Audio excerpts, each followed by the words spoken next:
Hola, ¿qué tal? Bueno, pues espero que se encuentren bien.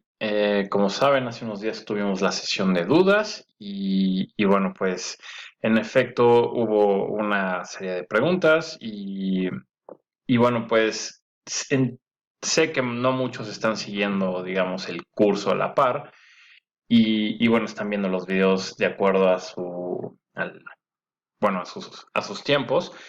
Y es posible que, bueno, en esta sesión de dudas anterior, posiblemente todavía no habían llegado a la clase o al notebook correspondiente y, bueno, en consecuencia no pudieron articular una pregunta porque ni siquiera sabían de qué estábamos hablando. Así que, bueno, pues en un futuro también vamos a hacer una nueva sesión de dudas donde, bueno, pues también podríamos ver pues cosas anteriores y aunadas a lo nuevo, ¿no?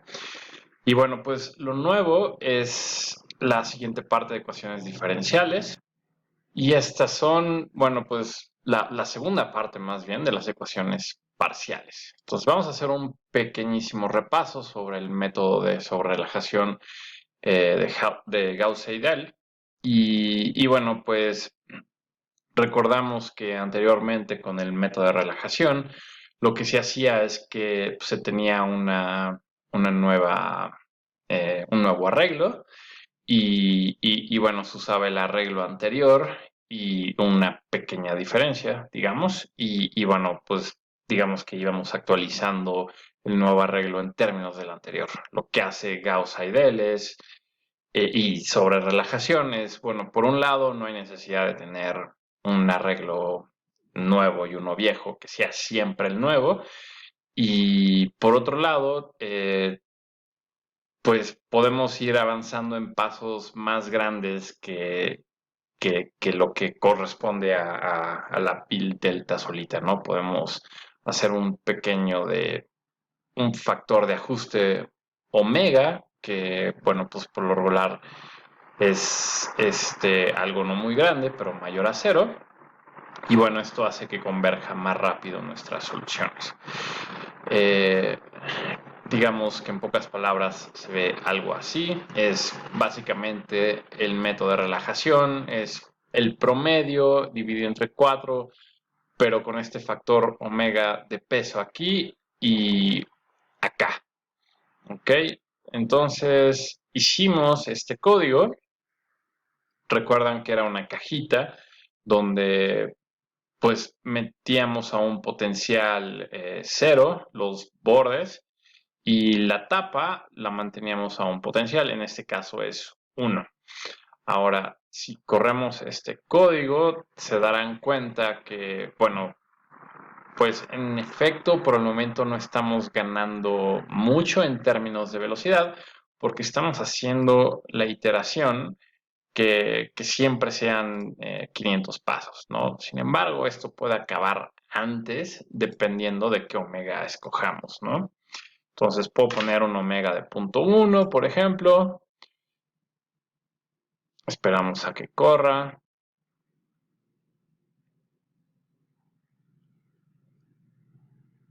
Ok, ahí está. Pongo un omega de 0.8. Esperamos a que corra.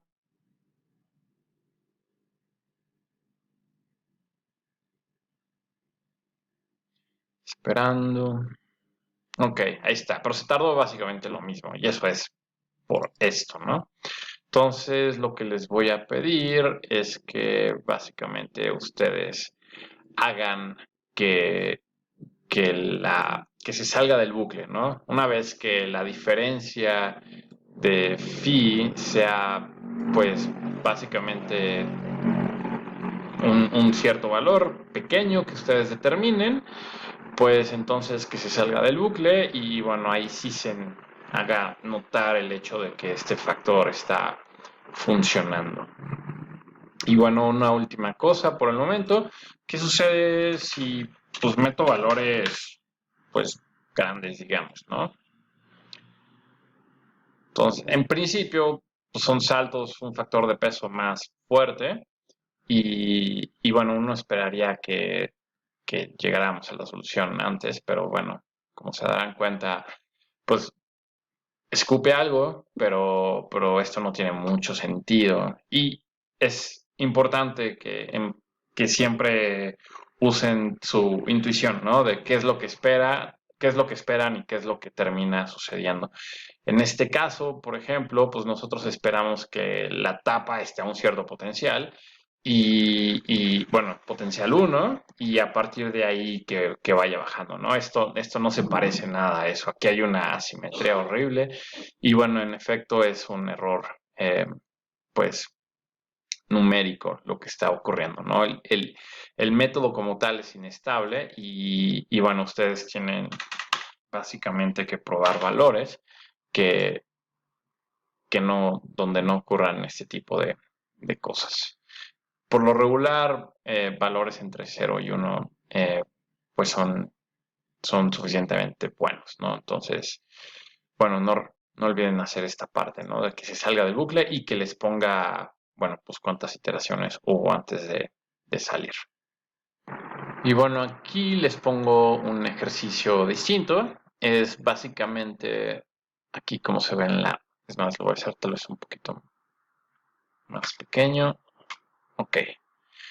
Entonces lo que tenemos aquí es una cajita, tiene estas dimensiones y en la caja vamos a poner ciertas condiciones. En este caso, pues los bordes, esto es bidimensional, es un capacitor, en los bordes tenemos potencial cero y bueno, en medio digamos que son unas placas paralelas, pero como estamos resolviendo es dos dimensiones, pues las estamos viendo digamos de lado y pues, su longitud es despreciable.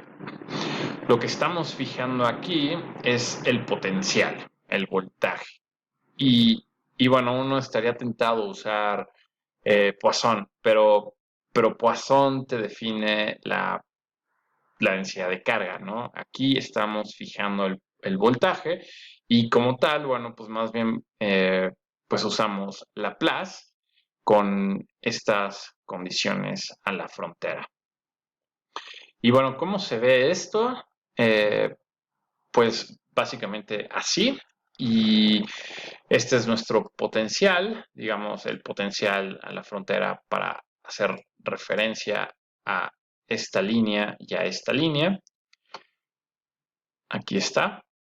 Um, y bueno, después ponemos el potencial a la frontera en los bordes a través de esta condicional. Esta corresponde a...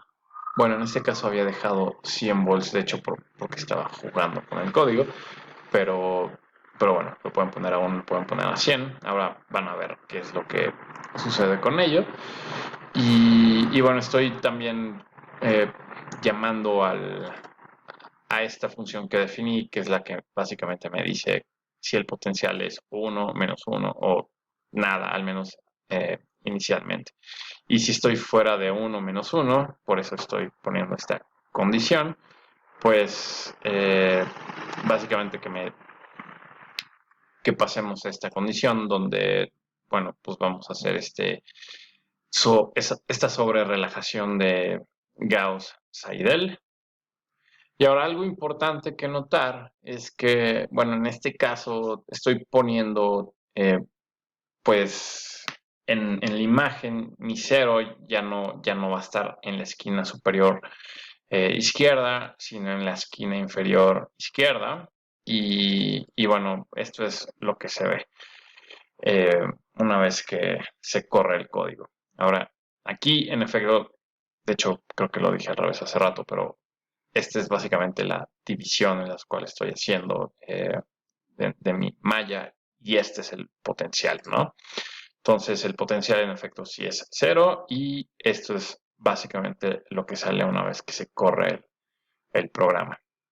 Lo cual pues tiene sentido, ¿no? Tenemos una zona, un voltaje positivo, aquí está el 1 marcado por el color y bueno, la parte correspondiente de voltaje negativo pues está dada por esto y bueno, nosotros podemos jugar un poco con esto, ¿no? ¿Qué tal si es menos 3 y 10? Lo corremos. Esperamos un poco. Recuerden, estamos usando, por cierto, Gauss-Seidel con un omega de 0.5. Y al igual que en el código anterior, pues esto eh, pues no es que sea más rápido, ocurre en la misma cantidad de bucles, así que ustedes tienen que hacer que salga del bucle una vez que su tolerancia es satisfecha. Y bueno, así se ve. Si ponemos la condición de 10 y menos 3, aquí como se ve en la escala, aquí pues son 10 volts, aquí son menos 3 volts. Y bueno, se nota a través también de la escala de colores.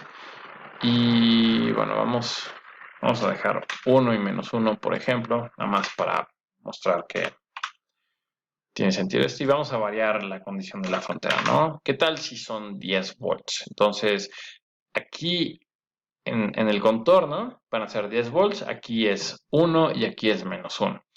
Entonces, ¿qué esperan que se vea, ¿no? Vamos a correrlo. Siempre es bueno con anticipación intentar imaginar qué es lo que va a salir.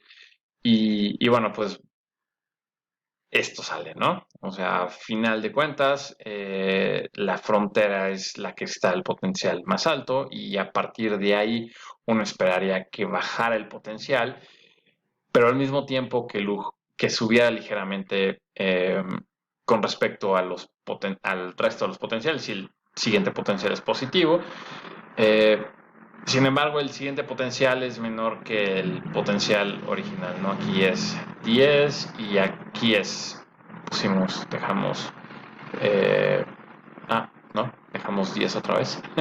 Entonces, no, más bien se parece igual que el anterior, en efecto, que el borde. Y bueno, aquí baja todavía más dramáticamente cuando nos acercamos al potencial negativo de menos 1.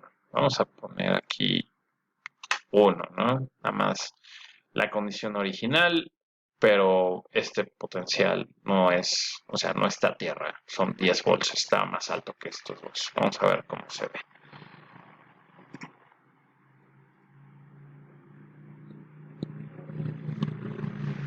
Bueno, no olviden poner la cantidad de iteraciones, ¿no? En función de omega. Estaría bueno que hicieran una pequeña grafiquita, nada más para ver cómo se supera, pero recuerden, ¿no? Sin romperlo. Eh, ok, en este caso, como se dieron cuenta, en efecto, el borde sigue estando a 10 volts. Este potencial sigue estando a 1, este a menos 1, pero con respecto a los 10 volts de la frontera, pues los dos son razonablemente parecidos y pequeños. En fin, eh, vamos a regresarlo a como estaba para dejarlo como antes y seguiremos al siguiente punto.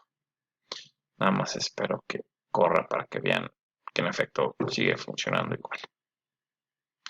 En fin, noten que en efecto la diferencia de tiempo es la misma, ¿no? Ahora, antes de pasar bueno, a la parte que me gustaría tocar en esta clase, vamos a ver un método ligeramente más poderoso antes de ver, pues, ecuación de calor y de difusión, etcétera. Y bueno, este es el método de Numerov, es verdaderamente poderoso, es para resolver ecuaciones de esta forma. Voy a hacer grande otra vez este texto, nada más para que se note un poco mejor. Eh, y bueno, se usa para resolver este tipo de ecuaciones y bueno, digamos que te permite resolver ecuaciones como la ecuación de onda, ¿no? Esto es bastante poderoso. El siguiente que vamos a ver tiene ciertos detalles con ese tipo de ecuaciones, pero, pero bueno, este tiene un error de h a la sexta, lo cual lo hace verdaderamente atractivo, ¿no? Es, digamos, un poco más complejo de implementar, pero recuerden, mientras la potencia de h sea más grande en el error, pues lo hace más atractivo, porque la h tiende a ser bueno, las h son pequeñas y cuando elevas una h pequeña a una potencia grande, pues se vuelve bastante, bastante despreciable. Entonces, bueno, pues esta es la expresión que vamos a deducir, donde cada uno de estos variables corresponden a lo que está escrito aquí. Y bueno, vamos a iniciar con la derivación. Ahora, ya que son pues bastantes derivadas, voy a usar esta notación de comillas. Digo, vamos a llegar hasta orden 5, pero bueno, así no vamos a saturar mucho y es fácil de escribir. Ok, entonces tenemos esta ecuación diferencial y bueno, si hacemos una expansión en serie de Taylor de y de x alrededor de un punto x0 y bueno, pues si denotamos h como esto, tenemos esta expresión, ¿no? Estamos expandiendo en serie de Taylor hasta h a la quinta y estamos básicamente dejando el resto de los términos que van como eh, del orden de h a la sexta. Ok, bueno, pues discretizamos básicamente. Digamos que dividimos el espacio de las x's en valores equidistantes, cada uno con diferencia h. Entonces, pues tenemos esta expresión que está aquí abajo escrita. Y si hacemos exactamente lo mismo, es decir, expandir en serie de Taylor alrededor del punto x0, pero ahora con h's negativas, pues tenemos esto, ¿no? Y esto nos da el valor de nuestra función, o sea, de nuestra y, en un punto anterior, ¿no? Entonces, noten que al momento de expandir en serie de Taylor es básicamente la misma que la de arriba, solo que pues las potencias impares de h se vuelven negativas, ¿no? Y las pares igual. Entonces, si se nos ocurre sumar esta y esta expresión, pues se nos van a cancelar las potencias impares, lo cual está increíble y nos queda algo de esta forma, ¿no?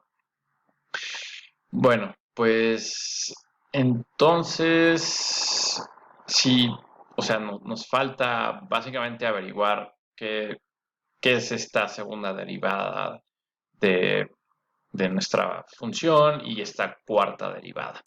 Ahora, para encontrar la segunda derivada y la cuarta derivada en términos de las y's y las g's y las s's, pues básicamente usamos de nuevo la expresión, ¿no? O sea, esta expresión, la que se nos da inicialmente. Y esta nos está diciendo cómo es la segunda derivada en función de las, eh, bueno, de los parámetros de las funciones y misma, g y s. Y bueno, pues, ok, ya con eso tenemos la segunda derivada para sustituir aquí. Ahora, ¿cómo le hacemos para la cuarta derivada? Bueno, pues para eso usamos esta expresión original que ya tenemos. Y a partir de ahí diferenciamos dos veces y usamos nuestra expresión de diferencias finitas centradas. Ok, entonces, para recordar, para hacer un pequeño repaso de eso, pues la segunda derivada de la segunda derivada, ok, o sea, la cuarta derivada, eh, la segunda derivada va a ser la función evaluada en un punto posterior menos la función evaluada en un punto anterior menos dos veces la función evaluada en el punto donde uno está, ¿no? Esto lo vimos en el repaso de ecuaciones diferenciales y cómo sacar la segunda derivada. Y bueno, todo eso dividido entre h cuadrada, ¿no? Donde h es el tamaño de digamos, tu paso. Y bueno, esto tiene errores del orden de h cuadrada Y bueno, aquí de una vez hizo el paso algebraico de multiplicar todo por h cuadrada y el resto te queda del orden de h a la cuarta. A ver, me voy a adelantar tantito nada más como para que vean un poco la expresión como es. Digamos, es algo de esta forma, ¿no? La segunda derivada de tu función es tu función evaluada en un punto posterior menos tu función evaluada en un punto anterior. Y bueno, más bien creo que dije menos hace rato. Bueno, es más. Dos veces la función evaluada en ese punto dividido entre el paso al cuadrado. Ok, ¿dónde me quedé? Ok, entonces ya por fin podemos expresar esta ecuación, digamos, reemplazar estas segundas y cuartas derivadas como estas expresiones y bueno, sustituyendo en esta expresión las que primas, tenemos esto. Y bueno, como se darán cuenta, pues el error va como algo del orden de h a la sexta. Si reagrupamos las cosas, tenemos esta expresión, es y de n más 1 multiplicado por esto, menos dos veces y de n multiplicado por esto, etc. Y bueno, esto, como les decía, pues es bastante atractiva, ¿no? Si uno por lo regular despreciaba términos de h cuadrada o h cúbica, h a la sexta está muy lejos. Entonces, bueno, esta es una de las razones por las cuales el número es algo bastante eh, atractivo, ¿no? Esto es bastante convergente. Y bueno, digamos que los problemitas que tiene el siguiente método, como ecuación de onda, pues no los tiene, básicamente. Ok, bueno, pues les voy a mostrar un ejemplo pues, del oscilador armónico cuántico, ¿no? Entonces, lo que quiero que ustedes hagan es que aquí escriban la ecuación diferencial para el oscilador armónico cuántico y bueno, van a ver que tiene algo que se puede resolver con este método. Y bueno, les estoy pidiendo que ploteen las 5 primeras soluciones, ¿no? Y que las comparen con las expresiones analíticas. El código ya está, básicamente, entonces no tienen que depurarlo mucho, simplemente tienen que entenderlo y presentar las ecuaciones. Y bueno, dentro de lo que se pide en el problema es que averigüen qué corresponde a qué, ¿no? Entonces, como tal, ya saben, necesitamos 3 puntos para poder usar este método. Aquí pues estoy definiendo las funciones en la función g en 2 puntos. Bueno, en 3 se podría decir, esta es la que me va a servir como la variable, la que va a tener el último valor, tanto para la y como para la g. Y bueno, esta va a ser la que tiene el valor en el punto 0, este en el punto 1 y este en el, digamos, este es n-1, este es n y este va a ser n más 1, este es el que nos va a importar llenar, al igual con las yes. Ok,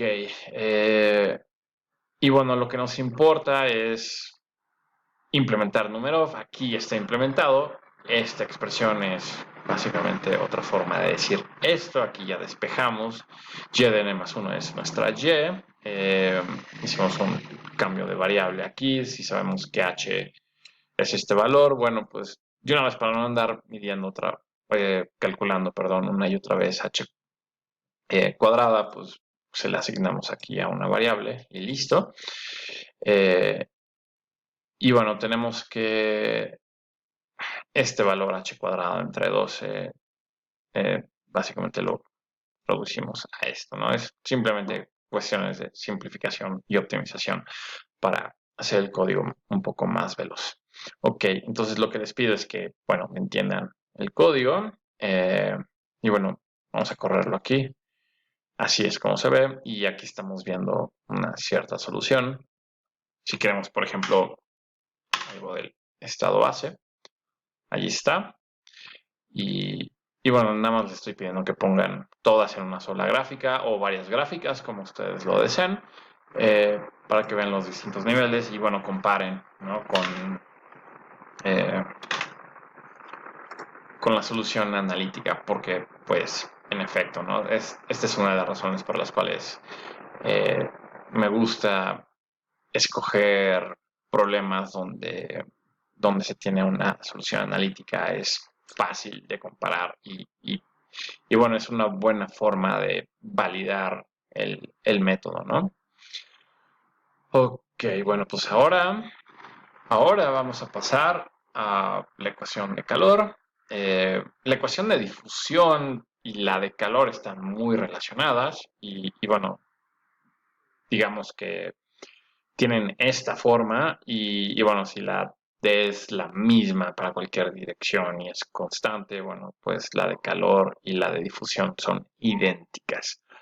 Eh, en nuestro caso vamos a simplificarnos la vida con el objetivo de básicamente entenderlo mejor. Pues podemos ver a la ecuación de calor como esta expresión. Y bueno, pues básicamente nos está diciendo que tan rápido la temperatura dentro del material que estemos estudiando cambia depende del gradiente de temperaturas en el mismo cuerpo de forma proporcional, ¿no? O sea, es una forma sencilla de verlo. Ok, bueno, pues para resolver este tipo de ecuaciones, pues usamos este método que se llama el Fast Forward Time Center Space o el FTCS. Y bueno, pues vamos a usar, ok, de nuevo la expresión de la segunda derivada. Y esto ya lo vieron hace rato. Pero bueno, nada más para recordar rápidamente, la segunda derivada la podemos ver como esta diferencia de valores en un punto siguiente, en un punto anterior, en más dos veces, perdón, el valor en el punto dividido entre a al cuadrado, donde a es tu, digamos, distancia, tu tamaño de paso entre un punto y el siguiente. Ahora es importante que aquí estoy hablando de la parte espacial y la A hace referencia a la distancia entre dos puntos eh, dentro de nuestro grid de posiciones en una dimensión.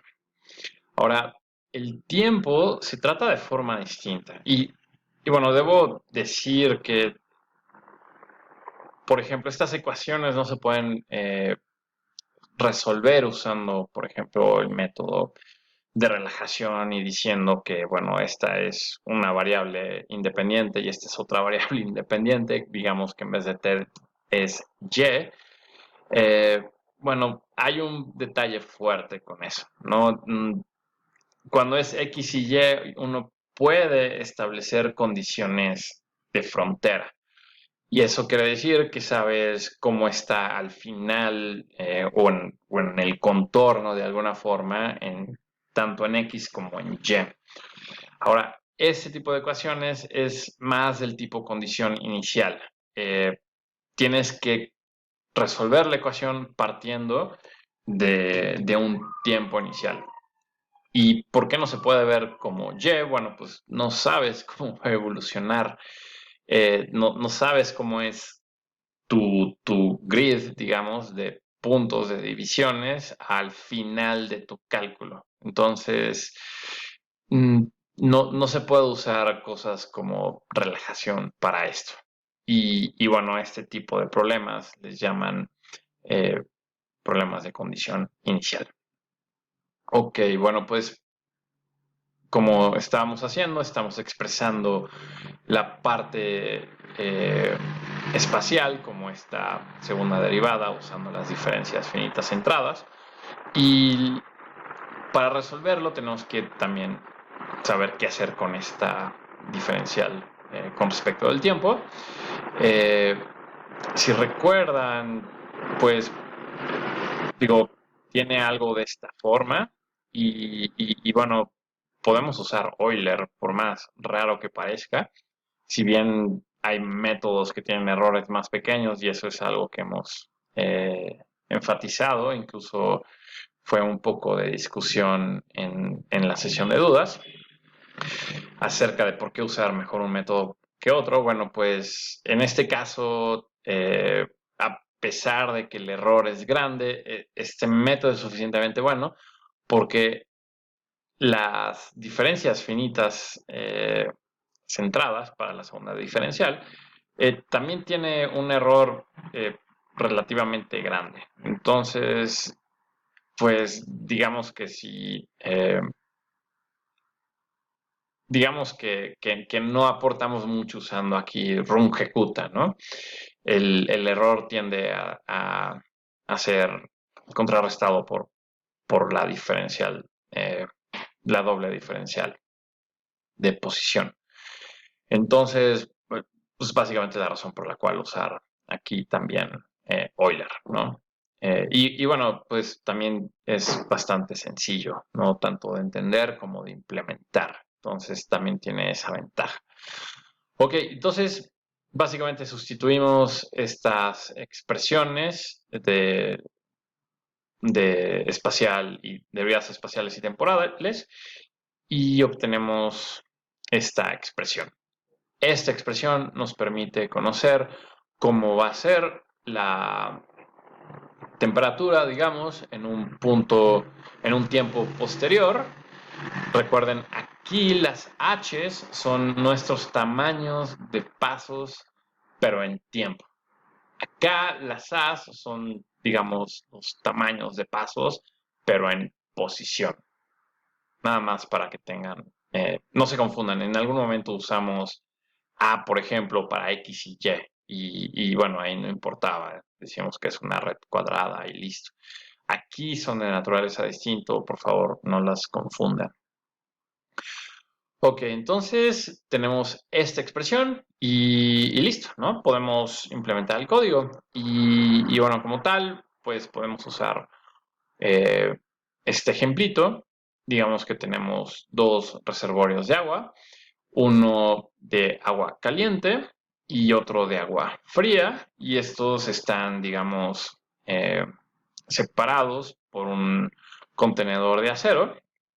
Y bueno, inicialmente tú sabes que la temperatura inicial, de acuerdo a lo que estamos poniendo, a ver un momento donde dejé las condiciones de temperatura.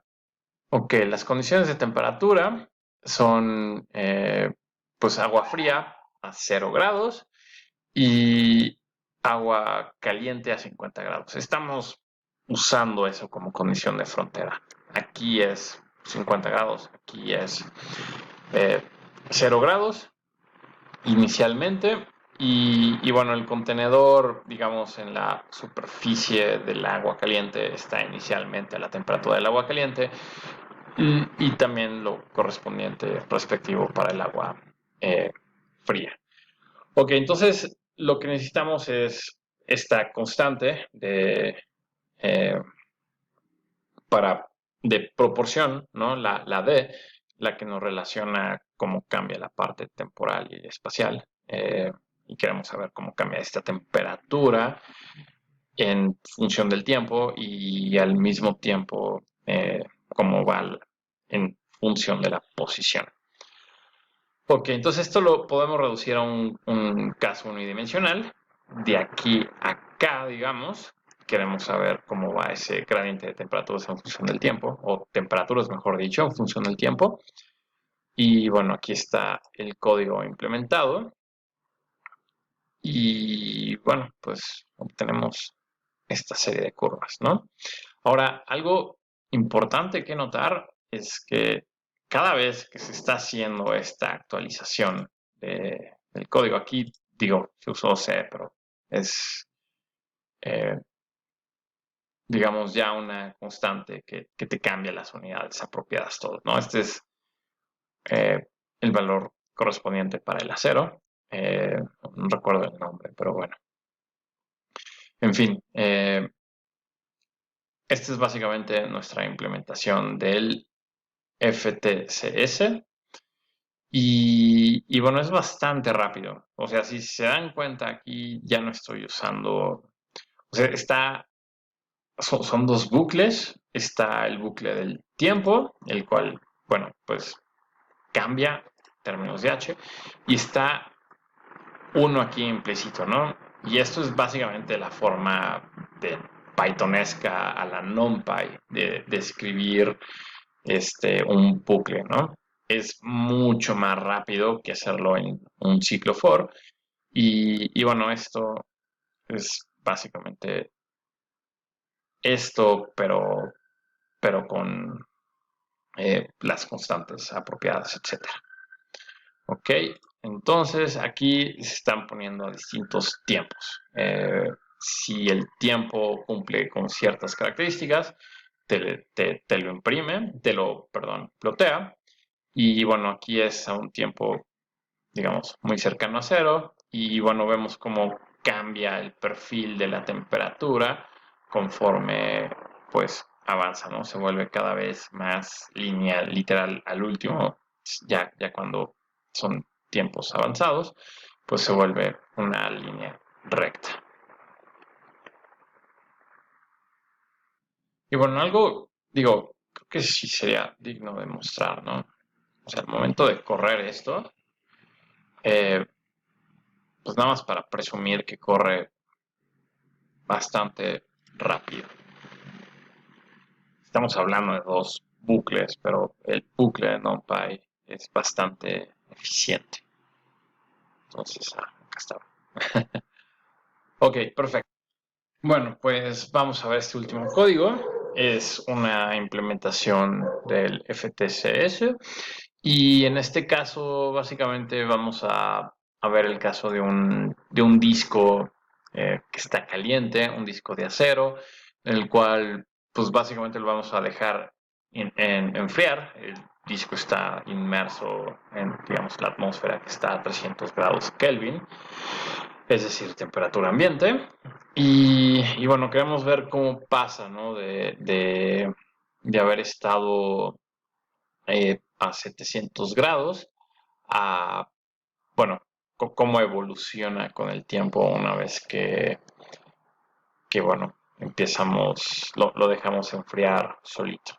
Aquí está la temperatura ambiente, que es 300, aquí está la temperatura eh, del disco inicial.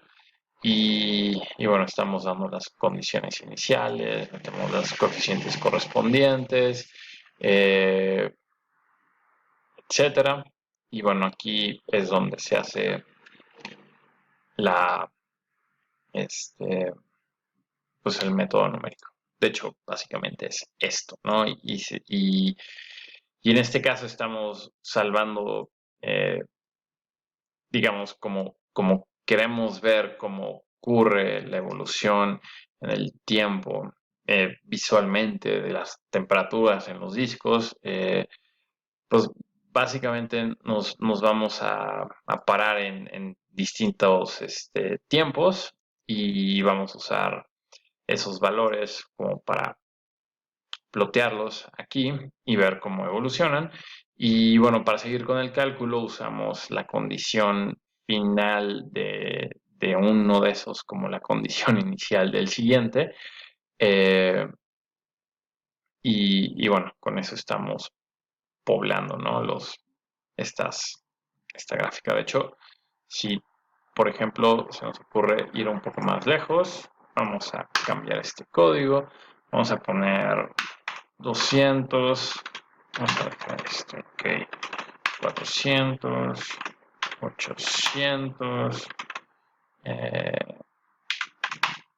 1000, vamos a hacer que, a ver, 1, 2, 3, 4, 5, 6, 8, ok, vamos a, pues que vaya hasta 1000, 1010, 1100, ok, y vamos a modificar esta para que nos ponga en el siguiente renglón el resto. Ok, entonces aquí vemos cómo evoluciona hasta 1000 milisegundos, ¿no? Entonces se enfría razonablemente rápido, ¿no? Y esto en parte, bueno, tiene que ver con, o sea, gracias a la diferencia de temperaturas original, ¿no? El cambio el gradiente es muy alto entre el disco y la atmósfera. Sin embargo, conforme pasa el tiempo, el gradiente tiende a ser menor y en consecuencia se enfría más lento. Ok. Bueno, pues eso sería todo por hoy. Pues sería una clase razonablemente ligera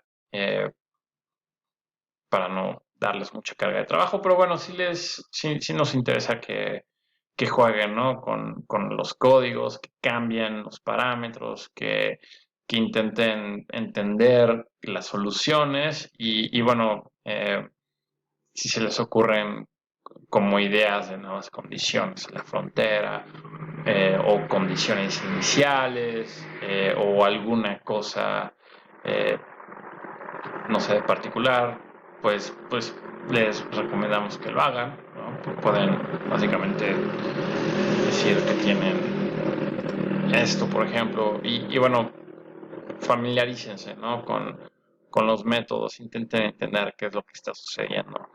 Por ejemplo, aquí, ¿qué ocurre, no?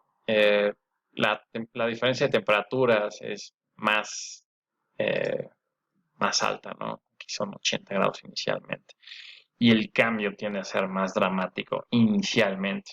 Al final también un poco, pero bueno. En fin, los métodos numéricos para ecuaciones diferenciales, pues sí siempre son una ayuda, pero no olviden usar su intuición para intentar entender el problema antes de llegar a algo totalmente cuantificable. Y, y bueno, en fin, bueno, pues espero que no haya estado muy pesada la clase. Y, y bueno, pues ya saben, manténganse seguros en casa, si salen, pues que lo hagan con precauciones. Y bueno, pues haremos eventualmente otra sesión de dudas y bueno, pues listo, seguimos en contacto.